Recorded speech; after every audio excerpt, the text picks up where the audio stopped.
आज फिर एक ऐसा जजमेंट जिसका इंतजार सभी लोगों को रहता है। जो लोग ये कहते हैं कि सर मेरे ऊपर डोमेस्टिक वायलेंस का मुकदमा झूठा किया हुआ है, 498 का मुकदमा झूठा किया हुआ है, 406 का मुकदमा झूठा किया हुआ है, मेंटेनेंस का मुकदमा झूठा किया हुआ है। मतलब जितने भी फैमिली पैकेज जो आता है, वन टाइम पैकेज, वो अगर आपके ऊपर झूठे मुकदमे कर रखे हैं तो मैं कहता हूं आपके लिए इस जजमेंट से बेहतरीन जजमेंट कोई होगा नहीं। क्योंकि इस जजमेंट में हर एक एक्ट के बारे में बताया गया है और सभी जितने भी 498 मेंटेनेंस डीवी 406 जितना भी मतलब बताए गए हैं ना, वो सभी का जिक्र इस जजमेंट में किया गया है। और ये जजमेंट जो है वो ऑनरेबल इलाहाबाद हाई कोर्ट का जजमेंट है। और कुछ लोगों का ये कहना रहता है कि सर हाई कोर्ट का जजमेंट किसी और स्टेट के हाई कोर्ट में या किसी अदर स्टेट में चलेगा क्या? वो बिल्कुल चलेगा, क्योंकि इसमें ऑनरेबल हाई कोर्ट जब भी कोई जजमेंट पास करता है तो सुप्रीम कोर्ट के कई जजमेंट्स का रेफरेंस उस जजमेंट में दिया जाता है। तो ऐसा नहीं है कि सिर्फ जजमेंट ऑनरेबल हाई कोर्ट अपने पास के ही सब कुछ बताया जा रहा है। इस जजमेंट में ऑनरेबल सुप्रीम कोर्ट के 3 लैंडमार्क जजमेंट का रेफरेंस दिया गया है। तब जाके बताया गया है कि किस तरीके से आप अपने झूठे मुकदमे से डिस्चार्ज हो सकते हैं।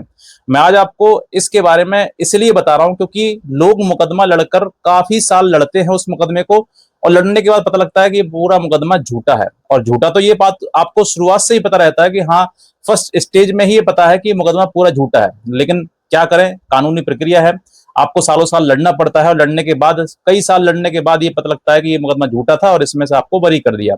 तो मैं ये कहता हूं कि कई साल लड़ने से बेहतर है, जो सालों साल आप पैसा खराब कर रहे हैं, एफर्ट्स लगा रहे हैं, अपना मानसिक प्रेशर टेंशन में रह रहे हैं, जो मानसिक संतुलन वो खराब कर रहे हैं, तो बेहतर है कि आपको इनिशियल स्टेज पर ही इस मुकदमे से बाहर निकला जाए। क्योंकि सालों साल मुकदमा लड़ने के बाद भी आपको ये लास्ट में यही पता लगे अरे हम तो बरी हो गए, अब ये तो मुकदमा पूरा झूठा था। तो ये जो बात में अब आपको पता लगेगी, ये इस इनिशियल स्टेज पर भी आप जान सकते हैं। अगर झूठा मुकदमा है तो मैं कहता हूं 100% आप इनिशियल स्टेज पर, प्राइमा फेसा स्टेज पर ही आप उसमें से डिस्चार्ज हो जाएंगे। किस तरीके से आप मुकदमे में डिस्चार्ज पिटीशन मूव करनी है मैं आपको बताऊंगा। और दूसरा, इस जजमेंट की जो आज आप ऑनरेबल इलाहाबाद हाई कोर्ट का जजमेंट है जो डिस्कस करना चाहूंगा, इसी पूरे वीडियो में आप पूरा समझिए अच्छे से, क्योंकि जजमेंट को समझना बहुत जरूरी है और ये जजमेंट आपके केस में किस तरीके से फिट होता है ये भी आपको समझना बहुत अति आवश्यक है। एक जजमेंट आपके केस में एक जान डाल देता है, एक डायरेक्शन दे देता है कि हाँ, इसको, इस केस को इस तरीके से लड़ना है।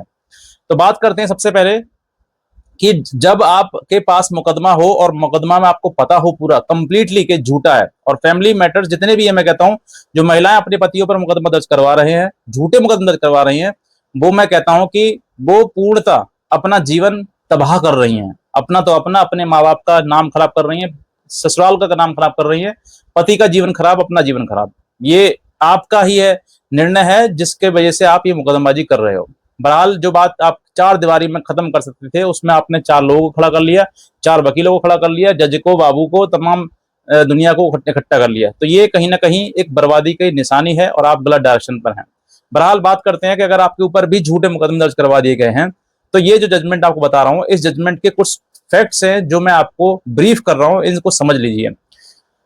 इस जजमेंट में बात बताई गई है कि एक पति पत्नी जो कि एक दूसरे पर के साथ मात्र 15 दिन रहे और रहने के बाद उनका झगड़ा शुरू हो गया, और झगड़ा शुरू इतना हो गया कि पत्नी ने तमाम मुकदमे दर्ज करवा दिए। कुछ मुकदमे आगरा में दर्ज करवा दिए, कुछ नोएडा में दर्ज करवा दिए। लड़की रहती नोएडा में है लेकिन शादी आगरा में हुई, वहीं पर उसने मुकदमे दायर करवा दिए। पहले 498 का मुकदमा दर्ज करवाया। 498 का मुकदमा पति ने लड़ा, 482 में उसको देखा कि हाँ ये पूरा मुकदमा फॉल्स है, तो उसने हाई कोर्ट में, इलाहाबाद हाई कोर्ट में फाइल किया, उसको डिफेंस किया, और डिफेंड करने के बाद जो है पता चली कि पूरा मुकदमा झूठा है, तो ये 498 का मुकदमा क्वैश हो गया। ये जिक्र इसी मुकदमे में बताया गया, इसी मतलब जजमेंट में। दूसरा, उसके बाद पता लगा पत्नी हो गया, ये मुकदमा डिसमिस हो गया, ये बाहर निकल गया, तो आपके इसके बाद और दूसरा मुकदमा दर्ज करवाते हैं। लड़की रहती फिर नोएडा में ही है और आगरा से फिर एक मुकदमा दर्ज करवाती है जो कि 406 का, यानी कि स्त्री धन का। यानी कि 498 डिसमिस हो गया, क्वैश हो गया, और अब उसके दिमाग में एक नई उपज आई जो कि 406 का है, मतलब कि जो दहेज दान दिया था, पैसा दिया था, खर्च किया था शादी में, वो सब वापस लिया जाए। तो 406 का मुकदमा दर्ज करवाया, 406 का भी लड़ा उसने पति ने, और देखा कि हाँ बिल्कुल ये पूरी तरीके से फॉल्स है, तो उसमें डिस्चार्ज पिटीशन मूव कर दिया और डिस्चार्ज पिटीशन लोअर कोर्ट ने डिसमिस कर दिया। उसके बाद पति हार नहीं माना, उसने हाई कोर्ट में उसको चैलेंज किया कि ये मुकदमा जो है पूरा झूठा है और ये सिर्फ और सिर्फ बदनीयती से, मेलाफाइड इंटेंशन की नीयत से इस मुकदमे को मेरे खिलाफ दायर किया गया है। पति जो है ये जब चैलेंज करता है इसको ऑनरेबल हाई कोर्ट के सामने समक्ष जो है, तो वो पूरी बात बताता है कि सर पहले इन्होंने 498 का मुकदमा डाला था, उसके वो रिक्वेस्ट कर दिया, क्रूअल्टी नहीं बनी उनके ऊपर, और अब जो है इन्होंने 406 का मुकदमा डाला है। तो ऑनरेबल कोर्ट ने स्पष्टली कहा है कि 498A के साथ ही 406 का मुकदमा चलेगा, क्योंकि जब लड़की अपने बारे में बताती है कि मुझे मारा पीटा, मेरे पर क्रूअल्टी करी, जो भी दहेज मांगा, जो भी चीजें हैं, तो उसमें वो कहीं ना कहीं दहेज की बात भी करती है कि वो दहेज दिया या नहीं दिया, स्त्रीधन दिया या नहीं दिया, कितना दिया, क्या दिया। तो वो दोनों जो है वो एक साथ चलने वाली धारा है, यानी कि 406 की धारा अगर चलती है, सेक्शन चलते हैं, तो वो सेपरेट मुकदमा नहीं चलेगा, बल्कि 498 के साथ ही चलेगा। तो कहने का मतलब स्पष्ट है कि अगर 498 का मुकदमा क्वेश्चन हो जाता है तो 406 भी उसके साथ चलना योग्य नहीं है। दूसरा, पहला पॉइंट ये हो गया।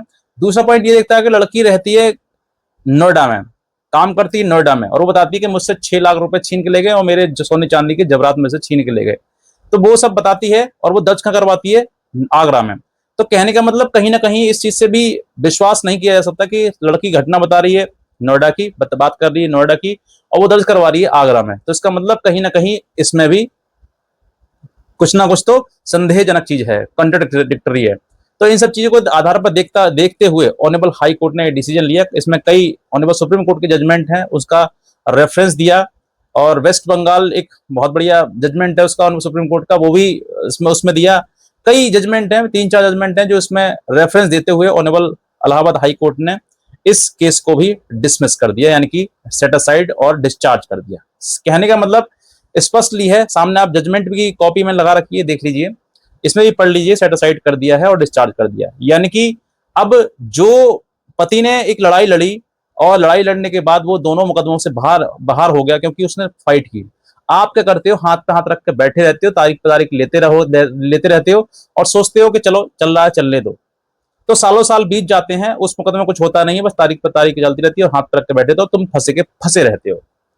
इसीलिए मैं कहता हूं कि आपको लड़ाई लड़नी नहीं है। अगर आपने जमानत करा ली है तब भी डिस्चार्ज पिटीशन मूव कर दीजिए, नहीं कराई है तब भी डिस्चार्ज पिटीशन मूव कर दीजिए।